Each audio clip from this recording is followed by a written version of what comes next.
देखिए, भारत के आज़ादी के आंदोलन को अपने को ज़रा टटोलना पड़ेगा कि इस देश में का इतिहास दिखता है कि मुस्लिम या इस्लाम तो एक मध्यकाल में आया।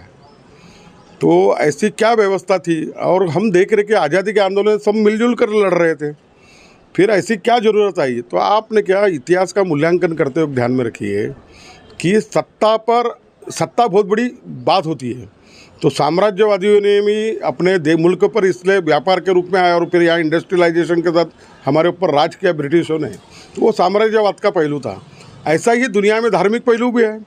पोप को लगता है कि पूरा दुनिया क्रिश्चियन बनना चाहिए, उधर ने क्या कहीं खोमेनी जैसे लोग होते हैं, उनको लगता है कि पूरा इस्लाम में बाहर दुनिया बननी चाहिए। तो ये तो हिटलर के भी दिमाग में आया था कि आर्य रक्त शुद्ध है करके पूरे दुनिया पर राज करने का अधिकार शुद्ध रक्त के आर्यन को ही है, और मैं आर्यन हूँ करके मैं सम्राट बनना चाहता हूँ। तो ये धार्मिक अहंकार जो है ये चलते आया रहा, और इसलिए हम देख रहे हैं कि 1925 में आरएसएस क्यों पैदा हुई। जब ये बताया जाता कि हेगड़ेवार कांग्रेस में थे तो क्या जरूरत गिरी उनको आरएसएस स्थापन करने की। तो कुल मिलाकर महात्मा गांधी जब अफ्रीका से भारत में आए, तो भारत में आने के बाद उन्होंने जो रास्ता अपनाया आज़ादी के आंदोलन का, तो उन्होंने खिलाफत आंदोलन शुरू किया। मुसलमानों को जोड़ने की बात होगी, उन्होंने आम जनता को ने क्या लेना शुरू कर दिया। नमक के सत्याग्रह से तो घर घर की महिलाएं उस आंदोलन से जुड़ गई, तो जिसके कारण तत्कालीन कांग्रेस पर जो ब्राह्मणवादियों का प्रभुत्व था, उनको समझ में आया कि महात्मा गांधी के पीछे लोग जा रहे, तो कांग्रेस पर महात्मा गांधी का प्रभुत्व चलेगा, तो हम इस कांग्रेस के माध्यम से हिंदू राष्ट्र को दिशा नहीं दे पाएंगे।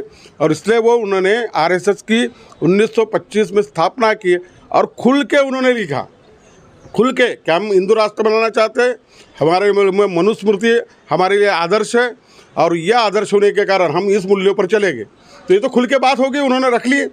और तत्कालीन ब्रिटिश राज्यकर्ताओं को वो सपोर्ट करते थे, क्रांतिकारी के खिलाफ, कांग्रेसियों के खिलाफ, कम्युनिस्टों के खिलाफ। तो ये आरएसएस का पूरा नज़रिया रहा, और इसलिए नहीं किया। वो जब सत्ता में अब आए हैं, अब हिंदू राष्ट्र नहीं बनाएंगे तो कब बनाएंगे भाई। वो भी ऐसा है ना, इतने साल से त्याग तपस्या करते आए, और नोटाबंदी के बाद नहीं कि उन्होंने देश की जनता को लूटकर अपने खजाने भर गए। उनके एसी के ऑफिसेज है, सब जनसंगठनों के उनके ऑफिसेज, वो प्लेन से सफ़र करते हैं। विश्व हिंदू परिषद के नेता रहे, बजरंग दल के नेता रहे, तो सब खाटोबाट है। और जब हिंदू राष्ट्र बन जाएंगे तो वो तो इसकी वकालत करेंगे। मगर आपको ये बता देना चाहता हूँ कि हमारे भारत का जो जनमानस है, जो आज़ादी के आंदोलन में इन 3% ब्राह्मणों के भरोसे आज़ादी नहीं हुई। ये जो मेहनत के शवाम है, वो ओबीसी रहे, वो दलित रहे, वो मुस्लिम रहे, मुस्लिमों को तो आज़ादी के आंदोलन में बहुत बड़ा इतिहास है। यानी चूँकि वो हिंदू धर्म के दायरे में नहीं आते थे, तो मुस्लिम तो पढ़ते थे उस वक्त। और 101 मौलाना, 101 बड़े हजरत मुहानी, जिन्होंने कम्युनिस्ट पार्टी की स्थापना करने में बुरा कर लिया। तो आपको मैं बता देना चाहता हूँ कि वो तो उस वक्त वो मूल्य से आए।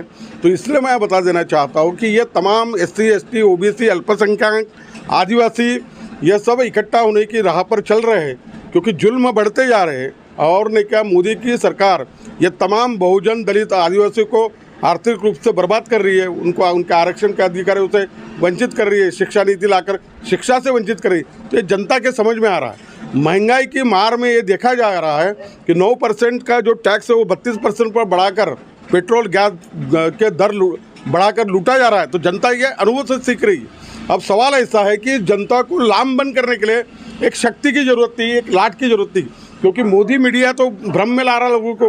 तो ऐसी हालत में मैं आशा की निगाह से देख रहा हूँ कि राहुल गांधी ने ये ऐलान कर दिया, और उसको पूछा गया जब कॉन्स्टिट्यूशन क्लब हॉल में राहुल गांधी ने ये यात्रा की घोषणा की, तो क्या आप 3750 किलोमीटर का सवाल है, इतनी बड़ी यात्रा है, 14 राज्यों से जाएगी, तो उसने बोला कि आप आखिरी तक पैदल मार्च करेंगे क्या। तो राहुल गांधी ने ये बोला कि मैं प्रयास करूँगा। और वो यात्रा दक्षिण भारत से शुरू हुई है। ये कोई बीजेपी के इलाके के राज्य नहीं, मगर वो कांग्रेस की भी नहीं है। वहाँ तो क्षेत्रीय पार्टियाँ है, केरला रहे, तमिलनाडु रहे, तो वहाँ जो उसका प्रतिसाद मिलना शुरू हो गया। और अभी दक्षिणायन की 3 दिन नागपुर में बैठक चली। ये दक्षिणायन क्या है, तो ये जो उत्तरायण आ गया है, यारियों का उत्तरायण का राज है ना, तो उसको हम दक्षिणायन में तब्दील करना चाहते हैं करके एक कंसेप्ट 3 साल पहले खड़ी की। डॉक्टर गणेश देवी करके बहुत बड़े भाषा प्रभुत्व है, और उन्होंने ये तमाम धर्मनिरपेक्ष लोकतांत्रिक लोगों को जोड़ा, मुस्लिम भी जुड़े उसमें। और उसका अभी 3 दिन बैठक चला, नागपुर में 2 दिन और कल हम सेवाग्राम में थे, तो उसमें हमने फैसला लिया। राहुल गांधी और कांग्रेस हमारे सामने सवाल नहीं, हमको फासिज्म के खिलाफ लड़ाई लड़ना है। तो फासिज्म के खिलाफ ये जो भारत जोड़ो यात्रा निकली वो उसका इलाज है, उसका जवाब है।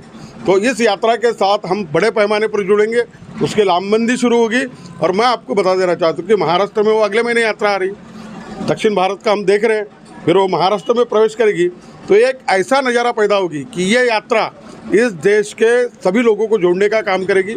और ये हिंदुत्ववादी जो है, ये फासिस्टवादी जो है, इनके खिलाफ एक बड़ा मोर्चा बनेगा। आशा की किरणें मिल गई है, लोग उसके पीछे चल पड़े।